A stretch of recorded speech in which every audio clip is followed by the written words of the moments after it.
Hello friends, welcome है आप सभी का आपके इस कृष्णा आर्ट्स एजुकेशन चैनल में, जो हमेशा से आपको सिर्फ यही कहते आई है कि वह केवल और केवल आपके बोर्ड एग्ज़ाम की तैयारी करवाने के लिए बनी है। इसलिए इस चैनल को आपने अभी तक सब्सक्राइब नहीं किया तो इस चैनल को सब्सक्राइब कर दें और साइड के बेल नोटिफिकेशन को प्रेस कर दें, ताकि हमारी वीडियो का लेटेस्ट नोटिफिकेशन आप तक सबसे पहले पहुंच सके। और अगर आप हमारे इस यूट्यूब चैनल पर नए हैं तो आप टेलीग्राम चैनल को भी ज्वाइन कर लें। टेलीग्राम चैनल का लिंक डिस्क्रिप्शन में भी दिया हुआ है और आप टेलीग्राम एप्लीकेशन में जाकर कृष्णा आर्ट्स एजुकेशन को सर्च करके भी ज्वाइन हो सकते हैं, क्योंकि इस चैनल का जो भी स्टडी मटेरियल आपको प्रोवाइड किया जाएगा वो टेलीग्राम चैनल के माध्यम से किया जाएगा। और स्टडी मटेरियल के अलावा भी आपको टेलीग्राम चैनल पर क्विज और प्रैक्टिस करवाया जाएगा, इसलिए आप टेलीग्राम चैनल को अवश्य ज्वाइन कर लें। तो चलिए इस वीडियो में आगे की ओर बढ़ते हैं। इसमें हम आपको, जैसा कि आपने थंबनेल में ही देख लिया है, कि हम इस वीडियो में Bihar board official model paper का साइंस का सॉल्यूशन करवाने वाले हैं। तो सेकेंडरी स्कूल एग्जामिनेशन अर्थात जो 10th होता है उस माध्यमिक परीक्षा के 2022 के एनुअल एग्ज़ाम के हम लोग साइंस का कंपलसरी, जो कि साइंस कंपलसरी सब्जेक्ट होता है, इस साइंस सब्जेक्ट के ऑफिशियल मॉडल पेपर का सॉल्यूशन करवाने वाले हैं। तो चलिए इसके सॉल्यूशंस की ओर बढ़ते हैं। तो जैसा कि आप इसमें देख रहे हैं कि इसमें कुल 80 मार्क्स का एग्ज़ाम होता है साइंस में, जिसमें से 80 मार्क्स में से आपका ऑब्जेक्टिव 40 मार्क्स का होता है और 40 मार्क्स में से आपको 80 क्वेश्चन रहता है, जिसमें से आपको किन्हीं भी 40 क्वेश्चंस को बनाना होता है। तो आपको 40 क्वेश्चन बनाना है, जिसमें से सभी एक एक नंबर का रहेगा। और ये जो दिशा निर्देश दिया गया है, इंस्ट्रक्शन और डायरेक्शन, इसको आप टेलीग्राम चैनल में ज्वाइन हो जाइएगा तो उस पर हम आपको इसका PDF अपलोड कर देंगे आंसर के सहित। तो आप इन सभी चीज़ों को टेलीग्राम चैनल में PDF के जरिए पढ़ लीजिएगा। तो चलिए इसमें ऑब्जेक्टिव क्वेश्चन की ओर बढ़ते हैं। इसमें हमारा पहला क्वेश्चन है कि पौधों में जो जनन अंग होते हैं वे कहाँ पाए जाते हैं? ए जड़ में, बी पुष्प में, सी तना में, या फिर डी फल में। तो जो पौधों में जनन अंग होते हैं वे पुष्प में पाए जाते हैं। तो इसका सही आंसर ऑप्शन नंबर बी हो जाएगा, पुष्प में। प्रकाश संश्लेषण की क्रिया होती है, हमारा दूसरा क्वेश्चन है कि जो प्रकाश संश्लेषण की क्रिया होती है वह किस में होती है? ए जंतुओं में होती है, बी कवकों में होती है, सी परजीवियों में होती है, या फिर डी हरे पौधों में होती है। तो हमने आपको साइंस के क्वेश्चंस में पढ़ाया था कि जो प्रकाश संश्लेषण की क्रिया होती है वह हरे पौधों में होती है। तो इन सभी क्वेश्चंस को हमने पढ़ा रखा है, इसलिए अगर आपने उन सभी वीडियोस को नहीं देखा तो आप डिस्क्रिप्शन में दिए गए लिंक फिजिक्स, केमिस्ट्री और बायोलॉजी के ऑब्जेक्टिव और सब्जेक्टिव क्वेश्चन के प्लेलिस्ट में जाकर इसके सभी वीडियोस को देख सकते हैं। अगर आप शुरुआत से हमारे वीडियोस को देखते हुए आएंगे तो आपसे सभी के सभी क्वेश्चन आंसर सही से जरूर बन जाएंगे। तो जो प्रकाश संश्लेषण की क्रिया होती है वह हरे पौधों में होती है। तो इसका सही आंसर ऑप्शन नंबर डी हो जाएगा, हरे पौधों में। प्रकाश संश्लेषण क्रिया में ऑक्सीजन किससे बाहर निकलता है? जब प्रकाश संश्लेषण की जो क्रिया होती है वह हरे पौधों में होती है, लेकिन जो ये प्रकाश संश्लेषण की क्रिया होती है इस क्रिया में जो ऑक्सीजन होता है वह किस चीज़ से बाहर निकलता है?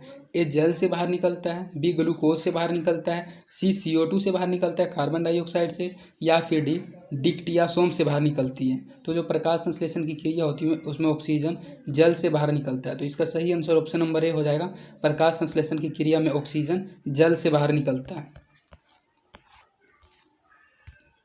जठर ग्रंथियाँ पाई जाती है, जो जठर ग्रंथियाँ होती है वह कहाँ पाई जाती है? ए यकृत में पाई जाती है, बी आमाशय में पाई जाती है, सी अग्नाशय में पाई जाती है, या फिर डी मुंह में भी पाई जाती है। तो इस क्वेश्चन को भी हमने आपको पढ़ाया था कि जो जठर ग्रंथियाँ होती है वह आमाशय में पाई जाती है। तो इसका सही आंसर ऑप्शन नंबर बी हो जाएगा, आमाशय में। ग्लाइकोलिसिस की प्रक्रिया संपन्न होती है। जो ग्लाइकोलिसिस की प्रक्रिया होती है यह प्रक्रिया किसमें संपन्न होती है? अर्थात ए स्टोमाटा में समाप्त होती है, बी केंद्रक में समाप्त होती है, सी माइटोकॉन्ड्रिया में संपन्न होती है, या फिर डी कोशिका द्रव्य में संपन्न होती है। तो जो ग्लाइकोलिसिस की प्रक्रिया होती है वह ग्लाइकोलिसिस की प्रक्रिया माइटोकॉन्ड्रिया में समाप्त होती है। तो इसका सही आंसर ऑप्शन नंबर सी हो जाएगा, माइटोकॉन्ड्रिया में संपन्न होती है। इथाइल अल्कोहल किस प्रकार के श्वसन से बनता है? जो इथाइल अल्कोहल होता है वह किस प्रकार के श्वसन से बनता है? ए वायवीय श्वसन से, बी अवायवीय श्वसन से, सी ए एवं बी दोनों अर्थात वायवीय एवं अवायवीय दोनों प्रकार के श्वसन से, या फिर डी इनमें से किसी प्रकार के श्वसन से नहीं। तो जो इथाइल अल्कोहल होता है वह अवायवीय प्रकार के श्वसन से बनती है। तो इसका सही आंसर ऑप्शन नंबर बी हो जाएगा, अवायवीय श्वसन से। सबसे छोटी अंतःस्रावी ग्रंथि कौन है? ये 4 ग्रंथियों का नाम दिया गया और पूछा जा रहा है कि इनमें से कौन सी अंतःस्रावी ग्रंथि है जो कि सबसे छोटी है? ए एड्रीनल, बी पिट्यूटरी ग्रंथि, सी मेडुला ग्रंथि, या फिर डी थायराइड ग्रंथि। तो जो इसमें सबसे छोटी अंतःस्रावी ग्रंथि है वह पिट्यूटरी ग्लैंड है, अर्थात पिट्यूटरी ग्रंथि है। तो इसका सही आंसर ऑप्शन नंबर बी हो जाएगा, पिट्यूटरी ग्रंथि। पौधों के वायवीय भागों से जल के ह्रास की क्रिया कहलाती है। जो पौधों के वायवीय भाग होते हैं उन वाभो भाग से अगर जल की ह्रास होती है तो उन जल के ह्रास की क्रिया क्या कहलाती है? ए विसरण कहलाती है, बी वाष्पोत्सर्जन कहलाती है, सी परागन कहलाती है, या फिर डी निषेचन कहलाती है। तो जब हरे पौधों में वायवीय भागों से जल का ह्रास होता है तो उस क्रिया को वाष्पोत्सर्जन कहते हैं, अर्थात पौधों से वाष्प का उत्सर्जन होता है। तो इसका सही आंसर ऑप्शन नंबर बी हो जाएगा, वाष्पो उत्सर्जन। घेंघा रोग पनपता है, तो यह क्वेश्चन हमने आपको पढ़ाते वक्त भी कहा था कि 100% एग्जाम में पूछा जाएगा। तो यह मॉडल पेपर में आया है, तो हम आपको कहते हैं कि यह एग्जाम में भी जरूर पूछा जाएगा। मॉडल पेपर में वही क्वेश्चंस आते हैं जो एग्जाम में आने के चांसेस रहते हैं, इसलिए आपको मॉडल पेपर के सभी क्वेश्चंस को अच्छे से याद कर लेना है और इसका PDF टेलीग्राम चैनल पर डाल दिया जाएगा, जिसमें आप स्वयं से भी इसको याद कर सकते हैं। तो यह जो क्वेश्चन है कि जो घेंघा रोग है वह किस चीज़ से पनपता है? ए रक्त की कमी से पनपता है, बी चीनी की कमी से पनपता है, सी आयोडीन की कमी से, या फिर डी मोटापा से।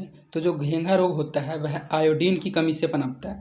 तो हमने आपको बताया था घेंघा रोग आयोडीन की कमी से होता है, यह ज़्यादातर महिलाओं में होता है। और घेंघा रोग में जो गर्दन के नीचे वाला भाग होता है वह फूल जाता है। तो इसका सही आंसर ऑप्शन नंबर सी हो जाएगा, आयोडीन की कमी से। रक्त में हल्के पीले रंग के चिपचिपे द्रव को कहते हैं। जो हमारा रक्त होता है उस रक्त में हल्के पीले रंग के चिपचिपे द्रव को क्या कहते हैं? ए प्लाज्मा कहते हैं, बी लिम्फ कहते हैं, सी सीरम कहते हैं, या फिर डी सफ़ेद रक्त कणिकाएं कहते हैं। तो जो हमारा रक्त होता है उस रक्त में हल्के पीले रंग के चिपचिपे द्रव को प्लाज्मा कहते हैं। तो इसका सही आंसर ऑप्शन नंबर ए हो जाएगा, प्लाज्मा।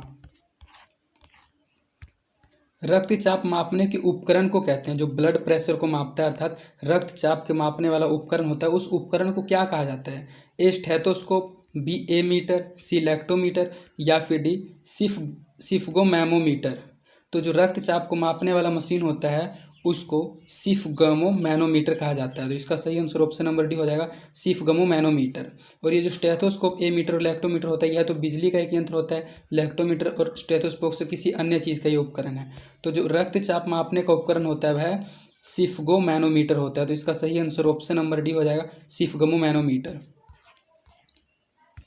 वाष्प उत्सर्जन क्रिया पाई जाती है। जो वाष्प उत्सर्जन की क्रिया होती है वह किस में होती है? तो इससे पहले यह क्वेश्चन इससे रिलेटेड था, तो अगर आपने उस क्वेश्चन को अच्छे से पढ़ा होगा तो आप इसका भी आंसर जरूर दे दीजिएगा कि जो वाष्प उत्सर्जन की प्रक्रिया होती है वह किस में होती है? ए जंतुओं में होती है, बी पौधों में होती है, सी पौधों और जंतुओं दोनों में होती है, या फिर डी इनमें से किसी में नहीं होती है। तो जो वाष्प उत्सर्जन की प्रक्रिया होती है वह पौधों में होती है। तो इसका सही आंसर ऑप्शन नंबर बी हो जाएगा, पौधों में। वाष्प उत्सर्जन की क्रिया पौधों में होती है। निम्नलिखित में किसमें खुला परिसंचरण तंत्र पाया जाता है? ये 4 प्रकार के जीव का नाम दिया गया और पूछा जा रहा है कि इनमें से किस चीज़ में खुला परिसंचरण तंत्र पाया जाता है? ए ऊंट में खुला परिसंचरण तंत्र पाया जाता है, बी घोड़ा में, सी तिलचट्टा में, या फिर डी मानव में। तो इस क्वेश्चन को भी आपने पढ़ा है कि तिलचट्टा में खुला परिसंचरण तंत्र पाया जाता है। तो इसका सही आंसर ऑप्शन नंबर सी हो जाएगा, तिलचट्टा में। रक्त क्या है? जो हमारा रक्त है वह क्या है? एक पदार्थ है, एक उत्तक है, एक कोशिका है, या इनमें से कोई भी नहीं है। तो जो हमारा रक्त है वह एक प्रकार का टिश्यू है, अर्थात उत्तक है। तो इसका सही आंसर ऑप्शन नंबर बी हो जाएगा, उत्तक। रक्त क्या है? तो रक्त एक प्रकार का उत्तक है। मूत्र का पीला रंग किस वर्णक के कारण होता है? अर्थात जो हमारा मूत्र होता है उसका रंग पीला होता है। तो उसका रंग पीला होने के कारण जो उसका वर्णक होता है वह किसके कारण होता है? ए ल्यूकोप्लास्ट के कारण, बी क्लोरोप्लास्ट के कारण, सी यूरोक्रोम के कारण, या फिर डी क्रोमोप्लास्ट के कारण। तो जो हमारा मूत्र होता है उसका पीला रंग होने का कारण यूरोक्रोम होता है। तो इसका सही आंसर ऑप्शन नंबर सी हो जाएगा, यूरोक्रोम वर्णक के कारण हमारा मूत्र पीले रंग का होता है। तो इसका सही आंसर ऑप्शन नंबर सी हो जाएगा, यूरोक्रोम। निम्नलिखित में कौन एक उभयलिंगी जंतु है? ये 4 प्रकार के जंतु का नाम दिया गया है और पूछा जा रहा है कि इनमें से कौन एक उभयलिंगी जंतु है? अर्थात हाथी, बी गाय, सी कुत्ता, या फिर डी केचुआ। तो इनमें से केचुआ एक ऐसा जंतु है जो कि एक उभयलिंगी जंतु है। तो इसका सही आंसर ऑप्शन नंबर डी हो जाएगा, केचुआ। और अगर आपको इसका इंग्लिश मीडियम में भी सॉल्यूशन चाहिए तो आप कमेंट जरूर कीजिएगा, हम इंग्लिश मीडियम में भी इसका सॉल्यूशन आपको प्रोवाइड करवा देंगे। लेकिन इसमें सिर्फ हम हिंदी मीडियम को ही लेके चलते हैं, क्योंकि एक ही वीडियो में अगर दोनों को लेके चला जाए, हिंदी मीडियम और इंग्लिश मीडियम, तो वीडियो ज़्यादा लंबा हो जाएगा, जिससे एक प्रकार के स्टूडेंट्स को लाभ नहीं मिल पाएगा। तो अगला क्वेश्चन है हमारा, यूरिया रक्त में कहाँ से प्रवेश करती है। जो यूरिया होती है वह हमारे रक्त में कहाँ से प्रवेश करती है। ए वृक्क से, बी फेफड़ा से, सी यकृत से, या फिर डी इनमें से कहीं से नहीं। तो जो यूरिया होती है वह यकृत से प्रवेश करती है हमारे रक्त में। तो इसका सही आंसर ऑप्शन नंबर सी हो जाएगा, यकृत में। यूरिया रक्त में कहाँ से प्रवेश करती है, तो यूरिया रक्त में यकृत से प्रवेश करती है। जैव आवर्धन प्रदर्शित करने वाला रसायन है। जो जैव आवर्धन प्रदर्शित करने वाला रसायन है वह कौन सा रसायन है। ए CFC, बी DDT, सी ATP, या फिर डी इनमें से कोई भी नहीं। तो जो जैव आवर्धन प्रदर्शित करने वाला रसायन होता है वह DDT होता है। तो इसका सही आंसर ऑप्शन नंबर बी हो जाएगा, DDT। निम्नलिखित में से कौन एक प्राथमिक उपभोक्ता है, अर्थात इनमें से ऐसा कौन सा एक प्राथमिक उपभोक्ता का उदाहरण है। ए अपघटक, बी शाकाहारी, सी मांसाहारी, या फिर डी सर्वाहारी। तो शाकाहारी इनमें से एक प्रकार का प्राथमिक उपभोक्ता होता है। तो इसका सही आंसर ऑप्शन नंबर बी हो जाएगा, शाकाहारी। निम्नलिखित में से कौन एक प्राथमिक उपभोक्ता है, तो शाकाहारी एक प्राथमिक उपभोक्ता होता है, क्योंकि सबसे पहले जो उपभोग करता है वह शाकाहारी करता है और शाकाहारी को मांसाहारी उपभोग करता है। तो इसमें जो प्राथमिक उपभोक्ता होगा वह शाकाहारी हो जाएगा। निम्नलिखित में से कौन एक भूमिगत जल का उदाहरण है। इनमें से ऐसा कौन सा भूमिगत जल का उदाहरण है। ए कुआं, बी नदी, सी समुद्र, या फिर डी तालाब। तो इस प्रकार के क्वेश्चन में आप कंफ्यूज जरूर हो जाइएगा कि कुआं भी जल से पानी देता है, नदी भी भूमिगत जल का साधन है, समुद्र भी भूमिगत जल का, और तालाब भी। लेकिन इनमें से सही आंसर जो हो जाएगा वह कुआं हो जाएगा, क्योंकि कुआं से ही हम लोगों को भूमिगत जल मिलता है। तो इसका सही आंसर ऑप्शन नंबर ए हो जाएगा, कुआं।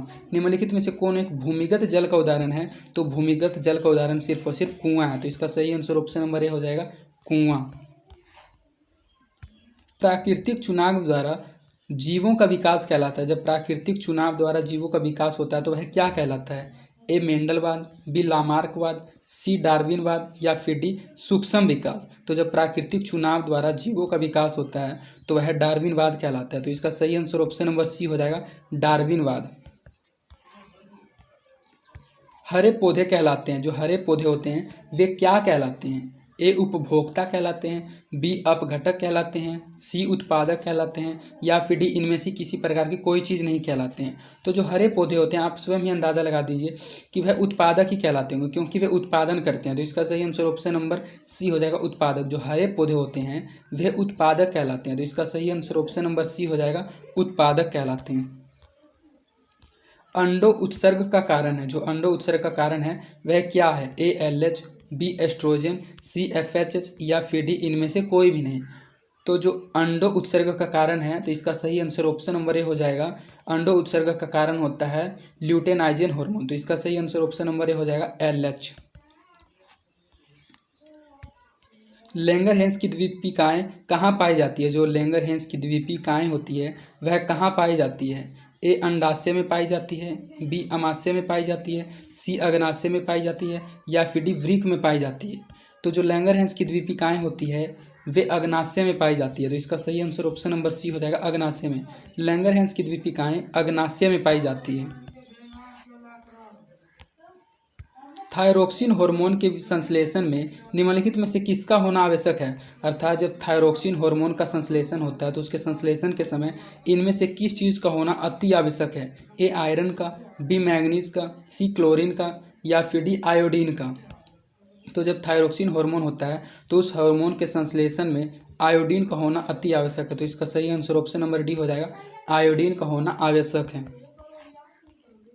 निश्चल कणिकाएँ पाई जाती है। जो निश्चल कणिकाएँ होती है वे किस में पाई जाती है। ए नेफ्रॉन में पाई जाती है, बी न्यूक्लियस में पाई जाती है, सी न्यूरॉन में पाई जाती है, या फिर डी इनमें से किसी में भी नहीं पाई जाती है। तो जो निश्चल कणिकाएँ होती है वो हमने आपको पढ़ाया था बायोलॉजी में कि वो न्यूरॉन में पाई जाती है। तो इसका सही आंसर ऑप्शन नंबर सी हो जाएगा, न्यूरॉन में।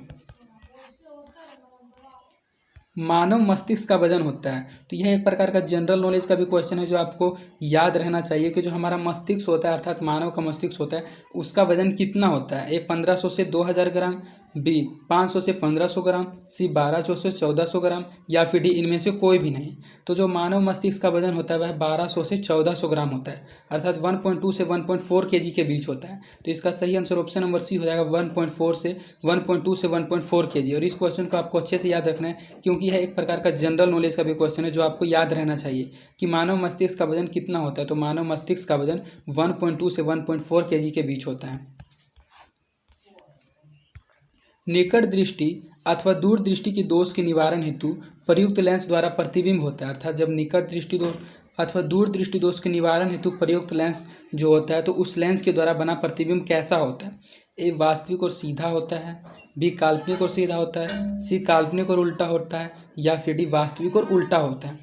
तो जब निकट दृष्टि दोष और दूर दृष्टि दोष के निवारण हेतु प्रयुक्त लेंस होता है, तो उस लेंस के द्वारा बना प्रतिबिंब वास्तविक और उल्टा होता है। तो इसका सही आंसर ऑप्शन नंबर सी हो जाएगा, वास्तविक और उल्टा होता है। साइड मिरर के रूप में निम्नलिखित में से कौन प्रयुक्त होता है। जो वाहनों का साइड मिरर होता है, तो उस साइड मिरर के रूप में इनमें से किस दर्पण का प्रयोग किया जाता है। ए उत्तल दर्पण का, बी अवतल दर्पण का, सी अवतल दर्पण का, या फिर डी अवतल लेंस का, या फिर डी उत्तल लेंस का। तो लेंस का तो प्रयोग साइड मिरर के रूप में किया ही नहीं जाता है, दर्पण का किया जाता है। तो यहाँ दो ऑप्शन बच गए हैं, उत्तल दर्पण और अवतल दर्पण। तो साइड मिरर के रूप में उत्तल दर्पण का उपयोग किया जाता है, क्योंकि उसका जो दृष्टि क्षेत्र होता है वह बड़ा होता है। तो इसका सही आंसर ऑप्शन नंबर ए हो जाएगा, उत्तल दर्पण। लेकिन बहुत बच्चे क्या करते हैं कि इसका आंसर उत्तल लेंस मार देते हैं, जो कि बिल्कुल ही गलत है, क्योंकि लेंस का प्रयोग तो साइड मिरर के रूप में होता ही नहीं है। साइड मिरर के रूप में उत्तल दर्पण का प्रयोग होता है। तो इसका सही आंसर ऑप्शन नंबर ए हो जाएगा, उत्तल दर्पण। अवतल लेंस द्वारा बना प्रतिबिंब होता है। देखिए इस चीज़ को आपको ध्यान रखना है कि लेंस दिया हुआ है या फिर दर्पण दिया हुआ है। अगर आप लेंस और दर्पण के बारे में अच्छे से पढ़ना चाहते हैं, तो आप फिजिक्स सब्जेक्टिव क्वेश्चंस के प्लेलिस्ट में जाकर इसके सभी चैप्टर के वीडियोज़ को देख लीजिए स्पीड बढ़ाकर, क्योंकि अगर आप उन वीडियोज़ को देख लेते हैं तो आप इन सभी क्वेश्चंस को अच्छे से समझ पाइएगा। और अगर आप उन पहले से नहीं पढ़े हुए होंगे तो आपको इनमें से कुछ ना कुछ क्वेश्चन समझ में नहीं आएंगे। तो इसमें का जो क्वेश्चन है वह अवतल लेंस द्वारा बना प्रतिबिंब होता है। तो अवतल लेंस द्वारा बना प्रतिबिंब आभासी होता है, सीधा होता है, या फिर छोटा होता है। तो अवतल लेंस द्वारा बना प्रतिबिंब आभासी भी होता है, सीधा भी होता है और छोटा भी होता है। तो इसका सही आंसर ऑप्शन नंबर डी हो जाएगा, इनमें से सभी। ये सभी की सभी प्रकृति अवतल लेंस के द्वारा बना प्रतिबिंब की होती है। तो इसका सही आंसर ऑप्शन नंबर डी हो जाएगा, इनमें से सभी। ऊर्जा का एसआई मात्रक होता है। जो ऊर्जा का एसआई मात्रक होता है वह क्या होता है। ए जूल होता है, बी जूल पर सेकेंड, सी जूल पर सेकेंड स्क्वायर, या फिर डी इनमें से कोई भी नहीं। तो ऊर्जा का जो एसआई मात्रक होता है वह जूल होता है। तो इसका सही आंसर ऑप्शन नंबर ए हो जाएगा, जूल। आकाश का नीला रंग होना किस परिघटना का परिणाम है। अर्थात जो आकाश है वह नीला रंग का दिखाई देने में प्रतीत होता है, तो उसका नीला होने के कारण किस परिघटना का परिणाम है। ए अपवर्तन के कारण आकाश नीला दिखाई देती है, बी परिकिरणन के कारण, सी परावर्तन के कारण, या फिर डी इनमें से किसी के कारण भी नहीं।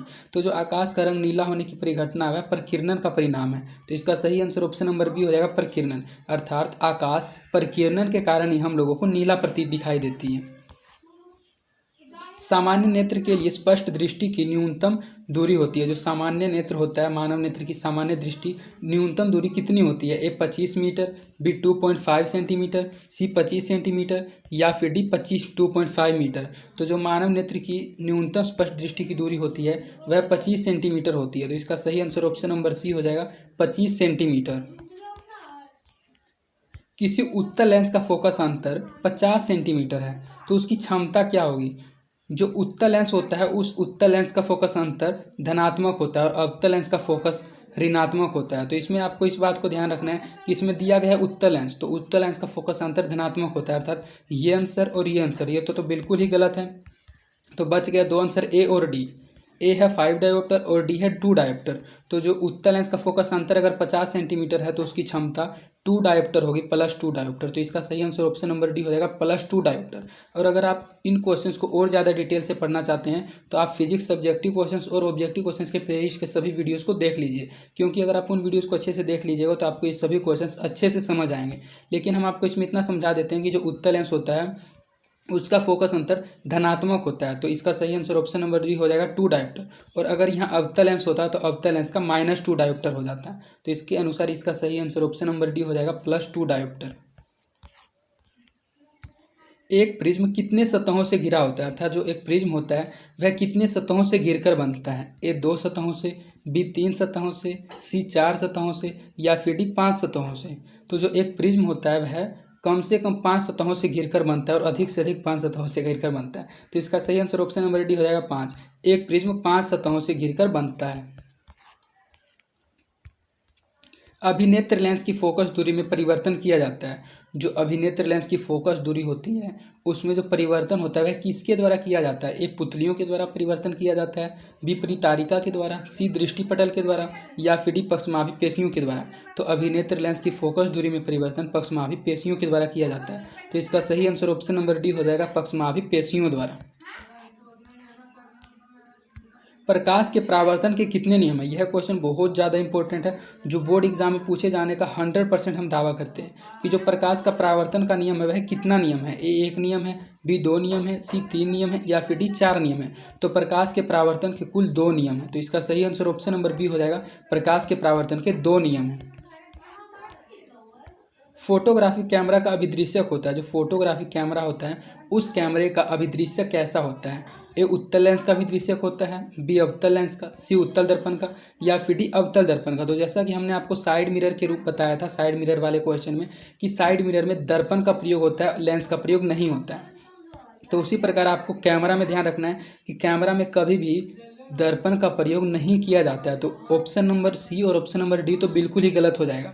बच गया आपका ऑप्शन नंबर ए और ऑप्शन नंबर बी। जो फोटो कैमरा होता है उस कैमरा में लेंस का प्रयोग किया जाता है। तो इसमें पूछा जा रहा है कि फोटोग्राफिक कैमरा, तो फोटोग्राफिक कैमरा का जो अभिदृश्यक होता है वह कैसा होता है? ए उत्तल लेंस का होता है या फिर बी अवतल लेंस का। और सी और डी तो बिल्कुल ही गलत हो गए। तो आपको किसी भी कैमरा में फ़ोटो खींचने के लिए अधिक दृष्टि क्षेत्र की लेंस की आवश्यकता है। तो दृष्टि क्षेत्र किसका बड़ा होता है? तो उत्तल लेंस का। तो इसका सही आंसर ऑप्शन नंबर ए हो जाएगा, उत्तल लेंस का। फोटोग्राफिक कैमरा का अभिदृश्यक उत्तल लेंस का होता है। तो इसका सही आंसर ऑप्शन नंबर ए हो जाएगा, उत्तल लेंस का। यदि एक किरण अवतल दर्पण पर लंबवत आपतित हो तो परावर्तन के बाद किरण किस बिंदु से गुजरेगी? अगर कोई एक किरण अवतल दर्पण पर लंबवत आपतित होती है तो जब उसका परावर्तन होगा तो वह परावर्तन के बाद वह जो किरण होगी वह किस बिंदु से गुजरेगी? ए फोकस से गुजरेगी, बी वक्रता केंद्र से गुजरेगी, सी ध्रुव से गुजरेगी, या फिर डी इनमें से कहीं भी से भी नहीं गुजरेगी। तो जो अवतल दर्पण है, अगर उस अवतल दर्पण पर लंबवत कोई प्रकाश की किरण आपतित होती है तो परावर्तन के बाद वह किरण फोकस से होकर गुजरेगी। तो इसका सही आंसर ऑप्शन नंबर ए हो जाएगा, फोकस से होकर गुजरेगी। इसके बाद आपका 40वां क्वेश्चन है कि यदि एक प्रिज्म से एक वर्णीय किरण गुजारे तो इसका क्या नहीं होगा? अगर कोई प्रिज्म है और उस प्रिज्म से केवल एक वर्णीय किरण ही गुजरे तो वह एक वर्णीय किरण का क्या नहीं होगा? ए अपवर्तन नहीं होगा, बी वर्ण विक्षेपण नहीं होगा, सी विचलन नहीं होगा, या फिर डी इनमें से कुछ भी नहीं होगा। तो जो एक वर्णीय किरण जब किसी प्रिज्म से गुजरती है तो उसका अपवर्तन हो जाएगा, क्योंकि अपवर्तन के लिए एक किरण ही काफ़ी और विचलन के लिए भी एक किरण ही काफ़ी है। लेकिन जो वर्ण विक्षेपण होता है वह एक से अधिक किरणों का होता है। तो यह इसमें सिर्फ एक वर्णीय प्रकाश ही गुजारा जा रहा है तो उसका वर्ण विक्षेपण नहीं होगा। तो इसका सही आंसर ऑप्शन नंबर बी हो जाएगा, वर्ण विक्षेपण नहीं होगा। पवन विद्युत जनित्र में कुंडली को घुमाने का काम मूलतः करती है। इस क्वेश्चन का अंदाजा आप स्वयं से भी लगा सकते हैं कि जो पवन विद्युत जनित्र होती है अर्थात हवा से जो विद्युत जनित्र से कुंडली को घुमाने का काम होता है वह मूलतः कौन करती है? उच्च दाब की हवा करती है, बी स्थिर हवा करती है, सी गतिमान हवा करती है, या फिर डी इनमें से कोई भी नहीं। तो जो पवन विद्युत जनित्र की कुंडली होती है उसको घुमाने का काम मूलतः गतिमान हवा ही करती है, क्योंकि जो चलती है हवा रहती है अर्थात गतिमान हवा रहती है वही पवन विद्युत जनित्र की कुंडली को घुमाती है और बिजली उत्पन्न होता है। तो इसका सही आंसर ऑप्शन नंबर सी हो जाएगा, पवन विद्युत जनित्र में कुंडली को घुमाने का काम मूलतः गतिमान हवा करती है। तो इसका सही आंसर ऑप्शन नंबर सी हो जाएगा। कांच की अवतल लेंस की वायु में शक्ति होती है। जो कांच की अवतल लेंस होती है उस अवतल लेंस की वायु में क्या शक्ति होती है? तो वायु में पूछा जाए या कहीं पर भी शक्ति पूछा जाए तो उसका पावर सभी जगह समान ही रहता है। ए ऋणात्मक होती है, बी धनात्मक होती है, सी कभी कभी धनात्मक होती है, या फिर डी इनमें से कोई भी नहीं होती है। तो हमने आपको बताया कि उत्तल लेंस की जो क्षमता होती है वह ऋणात्मक होती है। जो उत्तल लेंस की क्षमता होती है वह ऋणात्मक नहीं धनात्मक होती है। जैसा कि हमने आपको डायोप्टर वाले क्वेश्चन में बताया था कि अवतल लेंस की क्षमता वायु में हो या कहीं भी हो तो वह ऋणात्मक नहीं धनात्मक होती है। तो यहाँ पूछा जा रहा है कि अवतल लेंस की, तो अवतल लेंस की ऋणात्मक हो जाएगी। तो इसका सही आंसर ऑप्शन नंबर ए हो जाएगा, ऋणात्मक। उत्तल लेंस की अगर वायु में शक्ति पूछा जाए तो उत्तल लेंस की धनात्मक होगी, लेकिन अवतल लेंस की ऋणात्मक होती है। तो इसका सही आंसर ऑप्शन नंबर ए हो जाएगा, ऋणात्मक। इस टाइप के क्वेश्चंस में बहुत स्टूडेंट कंफ्यूज हो जाते हैं, लेकिन आपको कंफ्यूज नहीं होना, अच्छे से ध्यान रखना है कि अगर अवतल लेंस हो तो ऋणात्मक होगा और अगर उत्तल लेंस हो तो धनात्मक होगा। जैसा कि आपको इस कोऑर्डिनेट निर्देशांक के जरिए आप पता लगा सकते हैं कि जो अवतल लेंस होता है वह कैसा होता है। अवतल लेंस इस प्रकार का होता है। तो यहाँ एक्स एक्स डैश यहाँ ले लिया जाता है, इधर पॉजिटिव साइड रहता है और इधर नेगेटिव साइड रहता है। तो यह अवतल लेंस का बात किया जा रहा है, तो अवतल लेंस इधर की ओर ऋणात्मक होता है, तो इसका सही आंसर ऑप्शन नंबर ए हो जाएगा ऋणात्मक। और ये अगर इस तरह दिया जाए तो इस पार्ट को उत्तल लेंस कहा जाएगा। तो उत्तल लेंस पॉजिटिव डायरेक्शन की ओर होगा, तो इसका जो सही आंसर हो जाएगा धनात्मक हो जाएगा। तो इस फिगर के जरिए भी आप ध्यान में रख सकते हैं कि जो अवतल लेंस होती है उस अवतल लेंस की वायु में शक्ति ऋणात्मक होती है। निम्नांकित में कौन विद्युत का सुचालक है, अर्थात इन चारों में से विद्युत का सुचालक कौन है? A iodine, B graphite, C sulphur या फिर डी हीरा। तो ग्रेफाइट एक ऐसा पदार्थ है जो कि अधातु होते हुए भी विद्युत का सुचालक है। तो इसका सही आंसर ऑप्शन नंबर बी हो जाएगा ग्रेफाइट। वक्रता त्रिज्या 1 मीटर के अवतल दर्पण की फोकस दूरी होगी, अर्थात जिस अवतल दर्पण की वक्रता त्रिज्या 1 मीटर होगी तो उसकी फोकस दूरी कितनी होगी, यह पूछा जा रहा है। ए 50 मिलीमीटर, बी 50 सेंटीमीटर, सी 50 मीटर या फिर डी इनमें से कोई भी नहीं। तो आप फॉर्मूला जानते हैं कि R बराबर 2F होता है। तो इसमें पूछा जा रहा है फोकस दूरी, अर्थात F बराबर हो जाएगा R/2। इधर 2 मल्टीप्लाई में तो इधर डिवाइड में आ जाएगा। तो F बराबर होता है R/2, जिसमें आपको R दिया गया अर्थात वक्रता त्रिज्या दिया गया है 1 मीटर। तो आंसर मीटर को अगर आप सेंटीमीटर में चेंज कीजिएगा तो 1 मीटर बराबर 100 सेंटीमीटर, और 100 से आपको 2 को डिवाइड करना है, क्योंकि फॉर्मूला होता है F = R/2। तो 2 50 जा कट जाएगा। तो इसका जो सही आंसर हो जाएगा ऑप्शन नंबर बी 50 सेंटीमीटर, क्योंकि 1 मीटर को जब 100 सेंटीमीटर होता है और उसको 2 से भाग दीजिएगा तो 50 सेंटीमीटर आ जाएगा। तो इसका सही आंसर ऑप्शन नंबर बी हो जाएगा 50 सेंटीमीटर। अगर किसी अवतल दर्पण की वक्रता त्रिज्या 1 मीटर होगी तो उसकी फोकस दूरी 50 सेंटीमीटर होगी। अगर यहाँ 1 मीटर के अलावा भी कोई अन्य चीज़ दिया रहे तो अगर आप फॉर्मूला लगाकर उसका सही आंसर निकाल सकते हैं। तो इस क्वेश्चन के अनुसार इसका सही आंसर ऑप्शन नंबर बी हो जाएगा 50 सेंटीमीटर। सघन माध्यम से विरल माध्यम में जाती हुई किरण अभिलंब से विचलित हो जाती है, अर्थात जब कोई किरण सघन माध्यम से विरल माध्यम में जाती है तो जाने के बाद वह अभिलंब से किस ओर विचलित हो जाती है? ए अभिलंब से दूर हो जाती है, बी अभिलंब के साथ संपाती हो जाती है, सी अभिलंब के नज़दीक हो जाती है या फिर इनमें से कुछ नहीं होती है। तो जब कोई भी किरण सघन माध्यम से विरल माध्यम में जाता है तो वह अभिलंब से दूर भागती है। तो इसका सही आंसर ऑप्शन नंबर सी हो जाएगा अभिलंब से दूर। और अगर यहाँ पूछा जाए कि कोई प्रकाश विरल माध्यम से सघन माध्यम में जाएगी तो वह अभिलंब के नज़दीक होगी। तो यहाँ आपको पोजीशन देखना है कि पोजीशन क्या है। तो अगर सघन से विरल में जाएगी तो अभिलंब से दूर भागेगी, और अगर विरल से सघन में आएगी तो अभिलंब के नज़दीक होगी। तो इस क्वेश्चन के अनुसार इसका सही आंसर ऑप्शन नंबर ए हो जाएगा अभिलंब से दूर। विद्युत धारा उत्पन्न करने की युक्ति को कहते हैं। जो विद्युत धारा उत्पन्न करने की युक्ति होती है उस युक्ति को क्या कहा जाता है? ए जनित्र, बी मोटर, सी एमीटर या फिर डी गैल्वेनोमीटर। तो विद्युत धारा उत्पन्न करने की युक्ति को जनित्र अर्थात जनरेटर कहा जाता है। तो इसका सही आंसर ऑप्शन नंबर ए हो जाएगा जनित्र। ऊर्जा का पारंपरिक स्रोत है, इनमें से ऊर्जा का पारंपरिक स्रोत कौन सा है? ए पवन ऊर्जा, बी सौर ऊर्जा, सी कोयला या फिर डी बायोगैस। तो इनमें से ऊर्जा का पारंपरिक स्रोत कोयला है। पवन ऊर्जा, सौर ऊर्जा और बायोगैस ये गैर पारंपरिक स्रोत हैं। तो कोयला पारंपरिक स्रोत है। तो इसका सही आंसर ऑप्शन नंबर सी हो जाएगा कोयला।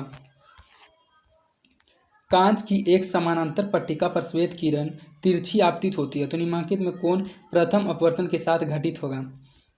अर्थात अगर कोई कांच की एक समानांतर पट्टिका हो और उस पर श्वेत प्रकाश की किरण तिरछी आपतित होती हो तो उनमें से प्रथम अपवर्तन के साथ क्या घटित होगा? ए विचलन होगा, बी विक्षेपण होगा, सी परावर्तन होगा या डी इनमें से सभी होगा।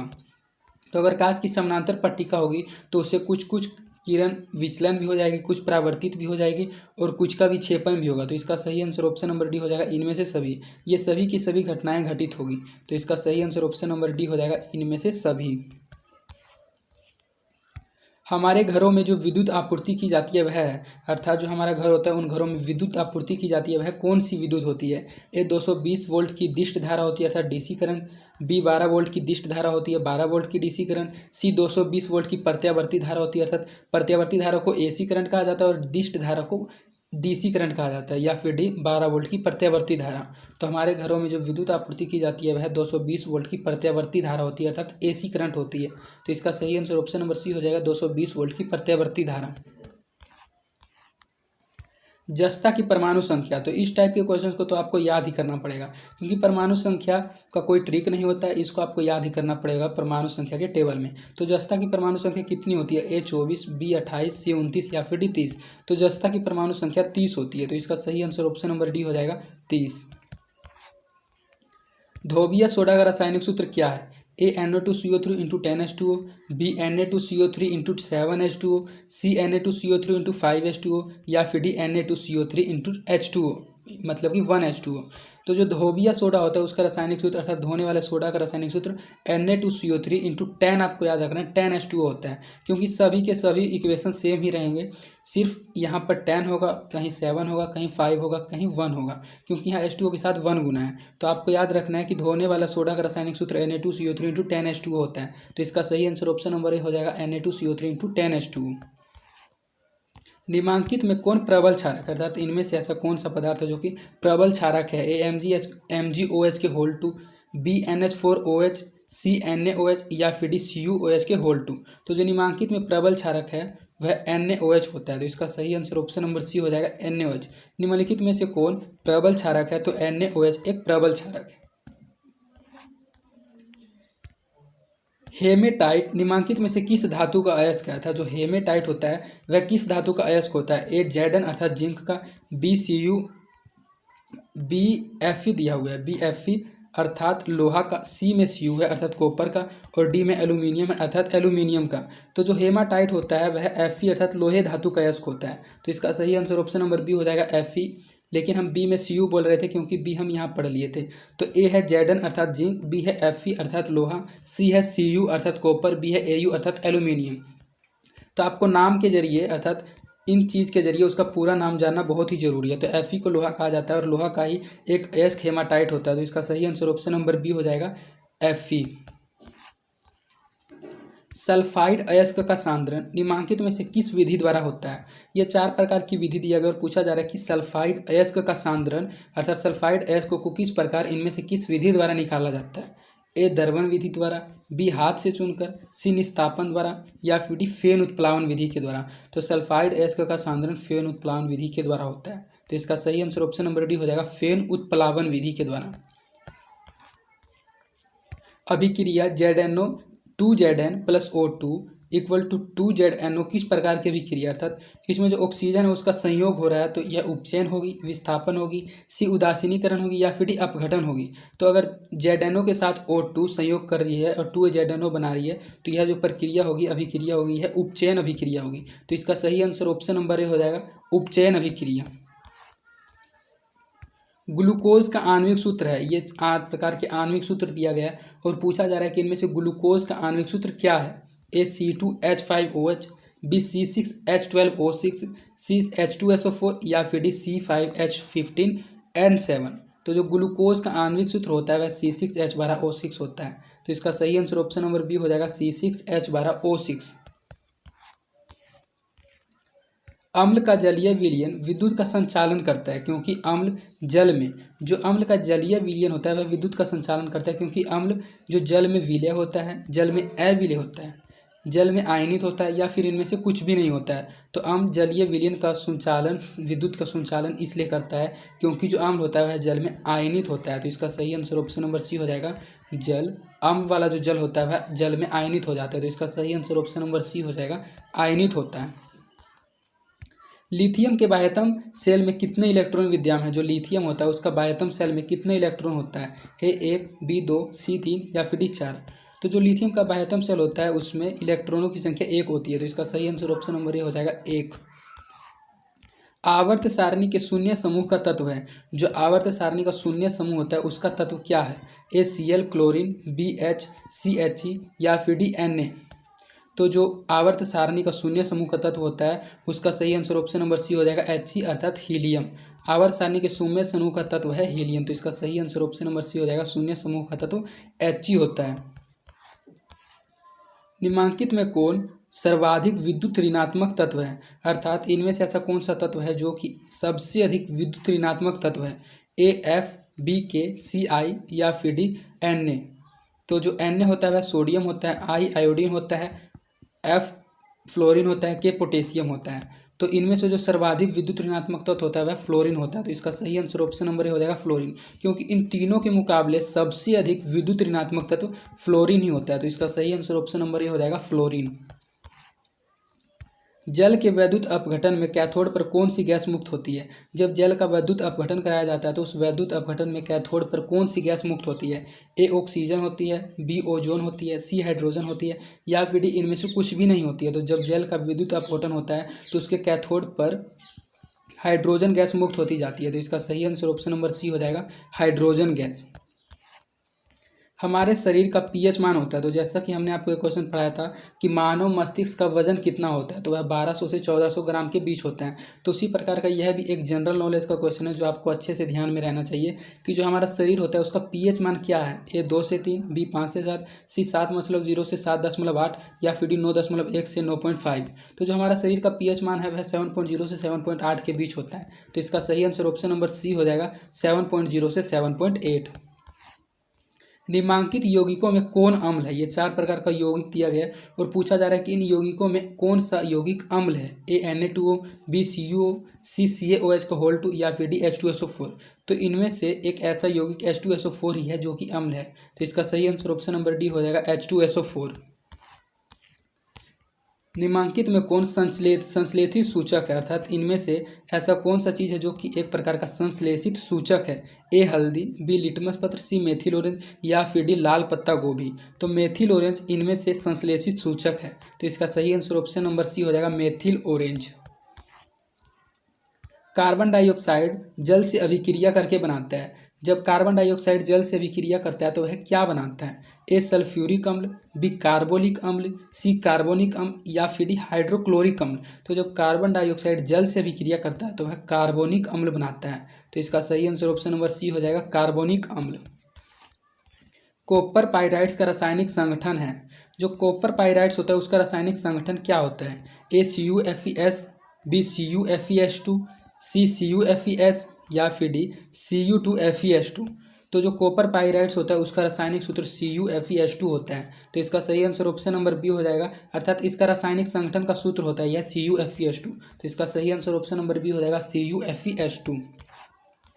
प्रकृति में मुक्त अवस्था में पाई जाने वाली धातु, अर्थात ये जिन चारों धातुओं में से ऐसी कौन सी धातु है जो कि प्रकृति में मुक्त अवस्था में पाई जाती है? ए जिंक, बी सोना, सी लोहा या फिर डी तांबा। तो सोना ही एक ऐसी धातु होती है जो कि प्रकृति में मुक्त अवस्था में पाई जाने वाली धातु है। तो इसका सही आंसर ऑप्शन नंबर बी हो जाएगा, सोना। निम्नांकित में कौन सी धातु सबसे अधिक अभिक्रियाशील है? अर्थात इन चारों धातु में से ऐसा कौन सा धातु है जो कि सबसे अधिक अभिक्रियाशील है? इससे पहले आपने क्वेश्चन में पढ़ा था कि कौन सा धातु विद्युत ऋणात्मक है, तो वह तो था सर्वाधिक विद्युत ऋणात्मक फ्लोरीन धातु। लेकिन इनमें से पूछा जा रहा है कि ऐसा कौन सा धातु है जो कि सबसे अधिक अभिक्रियाशील धातु है।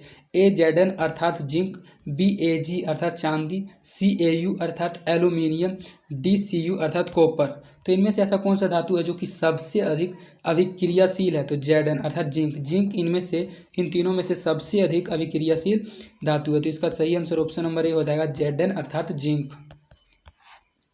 किस अधातु के बाह्यतम सेल में इलेक्ट्रॉनों की संख्या होती है? अगर कोई अधातु होता है तो उस अधातु के बाह्यतम सेलों में इलेक्ट्रॉनों की संख्या कितनी हो सकती है? ए 3, 4, 5 और 6, बी 4, 5, 6 और 7, सी 1, 2, 3 और 4 या फिर डी 2, 3, 4 और 5। तो अगर कोई भी अधातु हो तो उस अधातु के बाह्यतम सेल में 4, 5, 6 और 7 इलेक्ट्रॉन की संख्या हो सकती है। तो इसका सही आंसर ऑप्शन नंबर बी हो जाएगा, 4, 5, 6 और 7। पीतल निम्नांकित में से किनकी मिश्र धातु है? जो पीतल होता है वह इनमें से किसकी मिश्र धातु होती है? ए Cu प्लस Zn अर्थात कॉपर और जिंक की, बी Fe प्लस Ni अर्थात लोहा और निकेल की, सी Cu प्लस Au या फिर डी Cu प्लस Sn। तो जो कॉपर होता है वह पीतल, यहाँ कॉपर नहीं पीतल पूछा जा रहा है, पीतल किनकी मिश्र धातु होती है? तो पीतल कॉपर और जिंक से मिलकर बनाई जाती है। तो इसका सही आंसर ऑप्शन नंबर ए हो जाएगा, Cu प्लस Zn। निम्नलिखित में कौन सम अवयवी है? अर्थात इनमें से ऐसा कौन सा चीज़ है जो कि समा अवयवी है? ए मेथिल एल्कोहल और डाईमेथिल ईथर, बी एसीटोन और एसीटैल्डिहाइड, सी एथिल एल्कोहल और डाईमेथिल ईथर या फिर डी एथीन और एथाइन। तो जो समा अवयवी है इनमें से एथाइल एल्कोहल और डाईमेथिल ईथर है, ये दोनों मिलकर समा अवयवी हो जाते हैं। तो इसका सही आंसर ऑप्शन नंबर सी हो जाएगा, एथिल एल्कोहल और डाईमेथिल ईथर।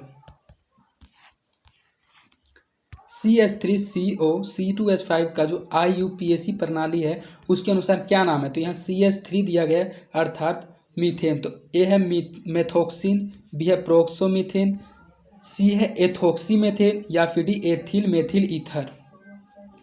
तो जो CH3O C2H5 का IUPAC प्रणाली के अनुसार नाम हो जाएगा वह प्रोपोक्सीमेथेन हो जाएगा। तो इसका सही आंसर ऑप्शन नंबर बी हो जाएगा, प्रोपोक्सीमेथेन। इस टाइप के क्वेश्चंस को आपको इंटर में और अच्छा से समझ आएगा, इंटर में आपको और अच्छे से इन क्वेश्चंस को पढ़ाया जाएगा। तो अभी आपको सिर्फ इतना ही ध्यान रखना है कि CH3O C2H5 का IUPAC प्रणाली के नाम IUPAC प्रणाली के अनुसार इसका नाम प्रोपोक्सीमेथेन है।